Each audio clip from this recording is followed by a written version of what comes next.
warahmatullahi wabarakatuh. Perkenalkan, nama saya Rika Apriandari, kelas 2A, Prodi PGMI Fakultas Tarbiyah, Universitas Nahdlatul Ulama Sunan Giri Bojonegoro. Di sini saya akan mendongeng yang berjudul Sangkuriang.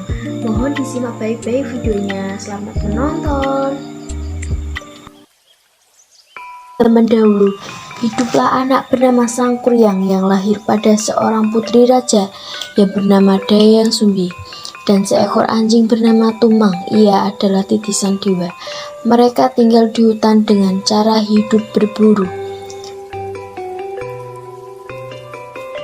Suatu hari, Dayang Sumbi ingin sekali memakan jantung rusa. Lalu ia menyuruh Sangkuriang berburu di hutan dengan si Tumang. Tak kunjung melihat buruannya, Sangkuriang akhirnya melihat babi hutan melintas. Babi itu kenalan Tumang yang bernama Wayumang. Sangkuriang pun akan memidiknya, namun babi itu berlari dan bersembunyi. Lantas menyuruh Tumang untuk mengejarnya. Namun si Tumang tahu bahwa itu Wayumang. Ia pun menolaknya. Sangkuriang pun marah dan menakut-nakuti si Tumang. Namun tidak sengaja anak panah itu mengenai si Tumang. Tumang pun mati. Sangkuriang yang ketakutan lantas menyembelih si Tumang lalu mengambil jantungnya. Jantung itu lantas diserahkan pada Dayang Sumbi dan mengatakan bahwa itu jantung rusa hasil buruannya. Setelah mereka makan, Dayang Sumbi pun curiga pada Sangkuriang. Lalu ia bertanya, "Mana si Kumang?" Dayang Sumbi pun akhirnya tahu bahwa itu jantung si Tumang. Dayang Sumbi pun marah lalu menghajar dan memukul Sangkuriang hingga membekas di kepala. Sangkuriang pun pergi dari rumah. Tidak lama setelah itu, Dayang Sumbi pun menyesal mengusir Sangkuriang. Dia berdoa kepada Tuhan pada suatu saat nanti mereka bisa dipertemukan kembali. Beberapa tahun kemudian, saat Sangkuriang sudah tumbuh dewasa menjadi seorang yang gagah dan tampan, dia bertemu dengan Dayang Sumbi. Dayang Sumbi tetap terlihat cantik dan awet muda. Keduanya tak menyadari satu sama lain dan jatuh cinta. Saat Sangkuriang duduk di pangkuan Dayang Sumbi melihat bekas luka yang tidak asing.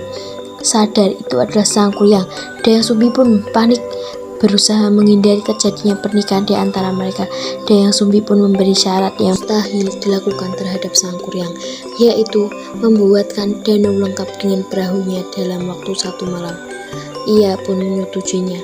Malam itu juga dibuatkanlah sebuah danau lengkap dengan perahu dengan bantuan makhluk halus. Melihat situasi ini, Dayang Sumbi pun gelisah mencari cara agar usaha Sangkuriang gagal. Dayang Sumbi pun membentangkan kain-kain di arah timur, dan kain-kain itu pun bercahaya dan membuat makhluk itu pun berburu-buru ketakutan. Mereka pun melarikan diri merasa dicurangi. Sangkuriang pun marah dan lantas menendang perahunya dan seketika perahu itu berubah menjadi gunung takuban perahu. Sangkuriang lantas mengejar Dayang Sumbi, namun usahanya tak berhasil. Akhirnya Sangkuriang tersesat di alam gaib dan abadi di alamnya. Oke, itu saja yang bisa saya sampaikan. Jika ada kesalahan, mohon maaf sebesar-besarnya.